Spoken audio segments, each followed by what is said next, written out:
हरे कृष्ण कृष्ण कृष्ण हरे हरे, हरे राम राम राम हरे हरे। तो प्रिय श्रोताओं, आप सभी का स्वागत है मेरे YouTube चैनल भक्ति रसबाई गायत्री में।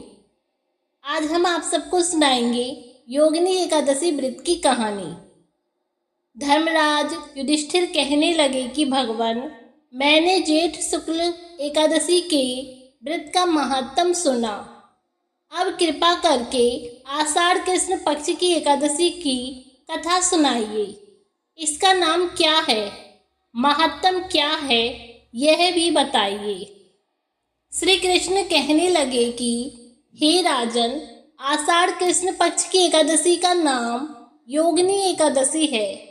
इस व्रत के प्रभाव से समस्त पाप नष्ट हो जाते हैं। यह इस लोक में भोग और परलोक में मुक्ति देने वाली है। यह तीनों लोकों में प्रसिद्ध है। मैं तुमसे पुराणों में वर्णन की हुई कथा कहता हूँ, ध्यान पूर्वक सुनो। स्वर्ग धाम की अलकापुरी नामक नगरी में कुबेर नाम का एक राजा रहता था। वह शिव भक्त था और प्रतिदिन शिव की पूजा किया करता था। हेम नाम का एक माली पूजन के लिए उसके यहाँ फूल लाया करता था। हेम की विशालाक्षी नाम की एक सुंदर स्त्री थी। एक दिन वह मानसरोवर से पुष्प तो ले आया, लेकिन कामासक्त होने के कारण वह अपनी स्त्री से हास्य विनोद तथा रमन करने लगा। इधर राजा उसकी दोपहर तक राह देखता रहा।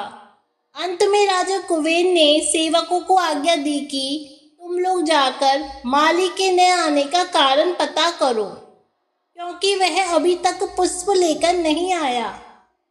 सेवकों ने कहा, महाराज, वह पापी अति कामी है, अपनी स्त्री के साथ हास्य विनोद और रमन कर रहा होगा। यह सुनकर कुबेर ने क्रोधित होकर उसे बुलाया। हेम माली राजा के भय से कांपता हुआ उपस्थित हुआ।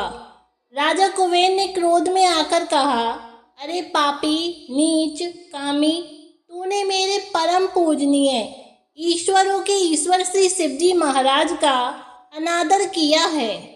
इसलिए मैं तुझे शाप देता हूँ कि तू स्त्री का वियोग सहेगा और मृत्युलोक में जाकर कोढ़ी होगा।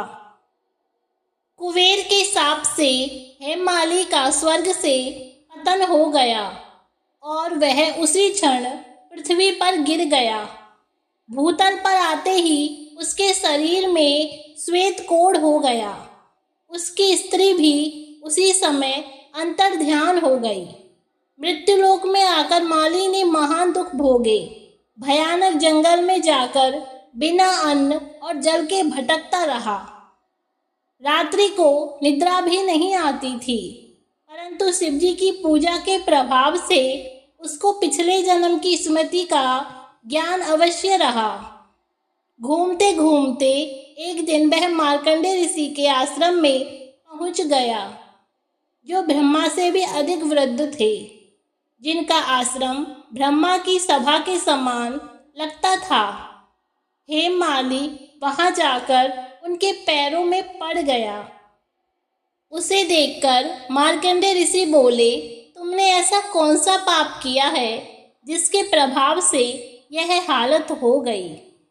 हेममाली ने सारा वृत्तांत कह सुनाया।